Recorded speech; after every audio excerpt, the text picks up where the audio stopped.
জনাব মিজানুর রহমান সাহেব আজহারি তিনি যে একটা বক্তব্য দিয়েছেন, এটা হয়তো পুরাতন বক্তব্য, কিন্তু ইদানিং এটা সবার কাছে পৌঁছে গেছে।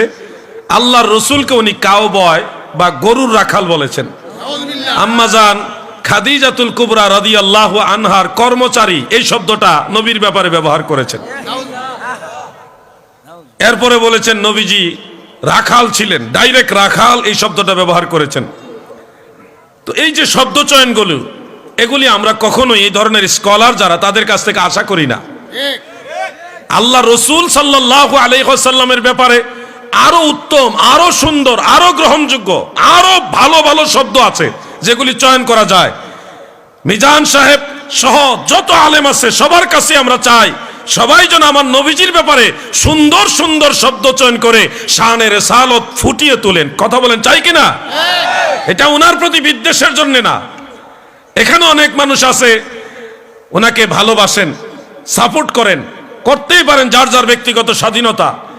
কিন্তু ওনাকে ভালোবাসার অর্থ এই না যে আল্লাহর নবীকে গরুর রাখাল বলবে, কর্মচারী বলবে, নবীজিকে রাখাল বানিয়ে দেবে, এই ধরনের শব্দ চয়ন করবে আর আমরা এটা সমর্থন করব। বিষয়টা এরকম না।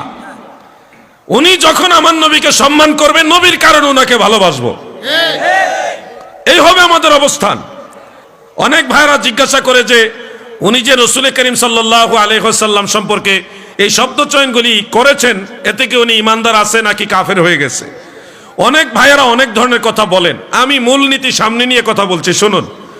জোর করে কাউকে কাফের বানিয়ে দেওয়ার জন্য আল্লাহ আমাদের পাঠায় নাই। তার কাছে তাবিল জানতে হবে কোন উদ্দেশ্যে সে বলেছে। এরপরে ভুল স্বীকারের রাস্তা আছে। ভুল স্বীকার করলে তাকে মুসলমানের কাতারে রাখার জন্য সর্বোচ্চ চেষ্টা আপনাকে করতে হবে।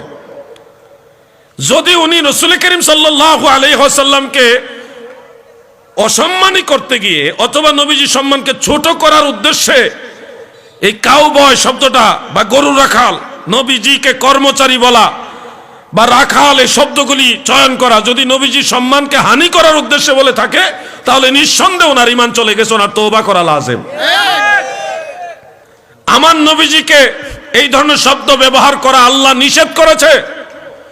আকায়েদের আইম্মাই কেরাম ওনারা বলেছেন, বিশেষ করে ইমাম ইবনু নুজাইম মিসরি হানাফি রাহমাতুল্লাহ আলাইহি আল আসবাহু ওয়ান নাযায়েরের মধ্যে লিখেছেন, ওয়ায়াকফুরু ইজা শাক্কা ফি সিদকিন নবী সাল্লাল্লাহু আলাইহি ওয়াসাল্লাম আও সাব্বাহু আও নাক্কাসাহু আও সাগগারা।